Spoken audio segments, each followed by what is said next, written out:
गलवान घाटी में भारत से उलझने के बाद चीन की परेशानियां मानो बढ़ती ही जा रही हैं और चीन उसका किसी भी तरह का समाधान निकालने में विफल रहा है। अब अमेरिका ने चीन पर फिर से निशाना साधते हुए कहा है कि भारत और चीन के बीच जारी सीमा विवाद और तनाव पर उसकी नजर है।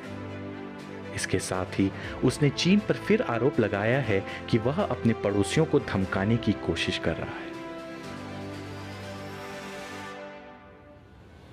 अमेरिकी विदेश विभाग ने बुधवार को कहा है कि ताइवान स्ट्रेट से लेकर शीनजियांग और साउथ चाइना सी से लेकर हिमालय और साइबर एयरस्पेस से लेकर इंटरनेशनल ऑर्गेनाइजेशन तक चीन अपने नागरिकों को और पड़ोसियों मुल्क को धमका रहा है। अमेरिकी विदेश विभाग ने इस बयान के साथ यह भी साफ कर दिया है कि इस तरह के मामले से निपटने का सबसे बेहतर तरीका है कि चीन के खिलाफ खड़ा हो जाए।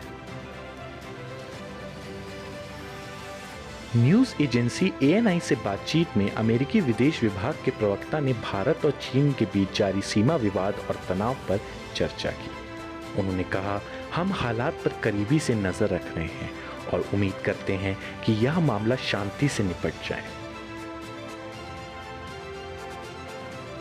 विदेश मंत्री माइक पॉम्पियो कई बार कह चुके हैं कि चीन घरेलू और अंतर्राष्ट्रीय मुद्दों पर आक्रामक रवैया अपना रहा है और यह उसका मानो एक पैटर्न सा बन गया है। देखा जाए तो चीन हमेशा 2 कदम पीछे और 3 कदम आगे वाली रणनीति पर काम करता है, जिससे कुल मिलाकर उसे 1 कदम दूसरे देश की जमीन पर कब्जा करने में मदद मिलती है।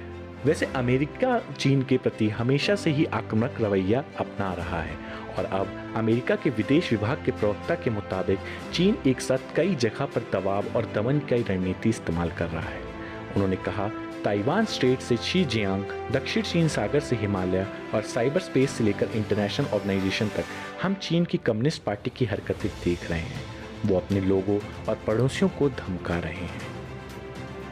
इस तरह की भड़काऊ चीजों से निपटने का एक ही तरीका है कि चीन को जवाब दिया जाए, उसके खिलाफ आवाज उठाई जाए।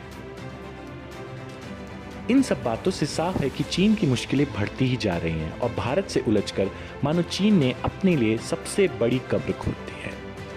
आने वाले समय में यह देखना काफी दिलचस्प होगा कि भारत चीन से आई हुई मुसीबत से कैसे निपटता है और चीन को माकूल जवाब कैसे देता है। हम भारत और चाइना के बीच सीमा विवाद की सारी जानकारियां आपको इसी तरह लाते रहेंगे और इन जानकारियों को जानने के लिए सब्सक्राइब करें news time. Bureau report, news time.